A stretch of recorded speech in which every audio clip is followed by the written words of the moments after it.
గద్దర్ గారు వారు చెప్పినట్టు చివరి రోజుల్లో నాకు బాగా తెలుసు, వారి స్టూడియోలోనే ఎక్కువ సమయం గడిపారు.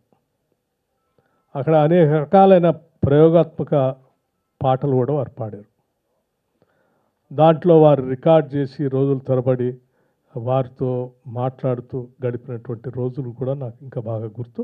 తప్పనిసరిగా వారికి కూడా ఆత్మీయ అనుబంధం గద్దర్ గారితో, ఫిలిం ఇండస్ట్రీతో ఉంది కాబట్టి తప్పనిసరిగా దీన్ని న్యాయం చేస్తారనే నేను ప్రగాఢంగా నమ్ముతా ఉన్నాను. ఇప్పటికే బాగా ఆలస్యమైంది అనేది భావించవద్దని చెప్తూ let us start the programme. Jury ఈరోజు నుంచి ఆ సినిమాలు చూసి సెలెక్ట్ చేసేటువంటి కార్యక్రమాన్ని విజయవంతం చేయాలని, అవార్డ్స్ ఇచ్చేటప్పుడు మాత్రం నా భూతో నా భవిష్యత్, తెలంగాణ హైదరాబాద్లో గద్దర్ ఫిలిం అవార్డ్స్ ఎంత గొప్పగా చేస్తారా అని భారతదేశం అంతా కూడా ఈ హైదరాబాద్కి వెళ్ళి చూసే అంత పెద్ద స్థాయిలో ఉన్నతంగా అద్భుతంగా చేయాలని నేను మనస్ఫూర్తిగా కోరుతూ ముగిస్తూ ఉన్నాను. నమస్కారం, ధన్యవాదాలు.